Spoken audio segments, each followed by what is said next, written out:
जय श्री राम मेरे सभी मित्रों को। कैसे हैं आप सभी लोग? स्वागत है आप सभी का मेरे YouTube चैनल पर। विनय पत्रिका का पाठ आगे बढ़ाते हैं। पद संख्या 218। क्या लिखते हैं तुलसीदास जी? कबहि देखाई हो हरि चरण, समन सकल कलेस कलिमल सकल मंगल करन। हे हरे, क्या कभी आप अपने उस पवित्र चरण का दर्शन कराएंगे जो समस्त क्लेशों और कलयुग के सभी पापों के नाश करने वाले और संपूर्ण कल्याण के कारक हैं। आपके चरण सरद भव सुंदर तरुण तर, अरुण बारिज बरन, लच्छी लालित ललित करतल, छवि अनुपम धरन।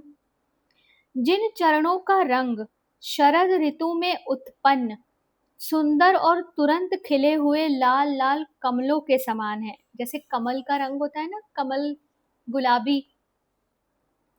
जिन्हें श्री लक्ष्मी जी अपनी सुंदर हथेलियों से दबाया करती हैं और जो अतुलनीय शोभामय है। संयोग है कि आज गुलाबी रंग की साड़ी ही पहनी है। गंग जनक अनंग अरि प्रिय, कपट बटु बलि छरन, विप्रतिय नृग बधिक के, दुख दोष दारुण दरन। जो गंगा के पिता हैं, अर्थात गंगा उन्हीं के चरण, उन्हीं से निकली है। कामदेव को भस्म करने वाले शिवजी के प्यारे हैं ऐसे चरण, तथा जिन्होंने कपट ब्रह्मचारी का रूप धारण कर राजा बलि को छला, जिन्होंने ब्राह्मण की स्त्री अहिल्या को और राजा नृग को और हिंसक निषाद के सारे दुख और घोर पाप दूर कर दिए। सिद्ध सुर मुनि वृंद बंदित, सुखद सब कह सरन, सकृत और आनत जिनहि जन होत तारन तरन। सिद्ध देवता और मुनियों के समूह जिनकी सदा वंदना किया करते हैं, जो सभी को सुख और शरण देने वाले हैं।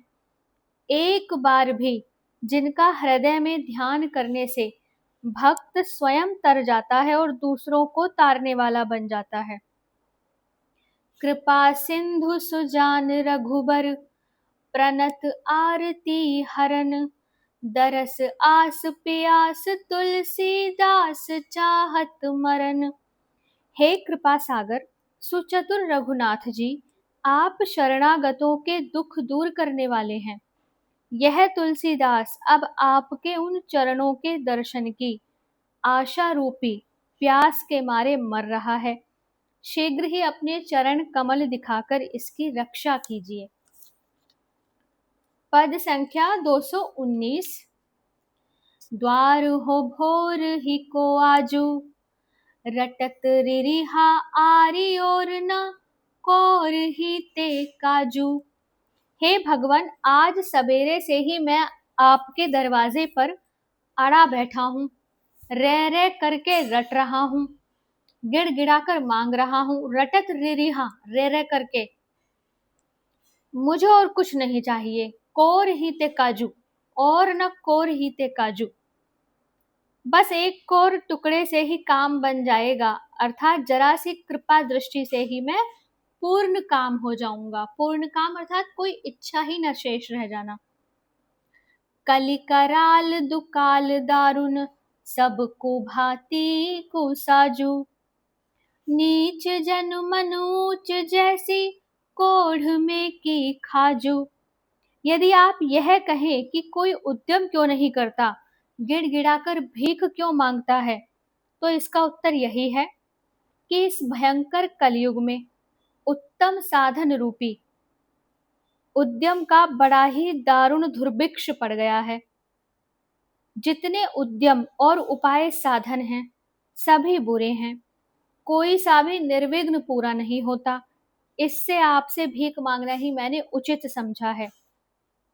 कलयुगी मनुष्यों की करतूत तो नीच है, दिन रात विषयों में विषयों के लिए पाप में रत रहते हैं और उनका मन ऊंचा है, अर्थात मन में इच्छा है कि सच्चा सुख मिले, परंतु सच्चा मोक्ष रूप सुख तो बिना भगवत कृपा के मिल ही नहीं सकता।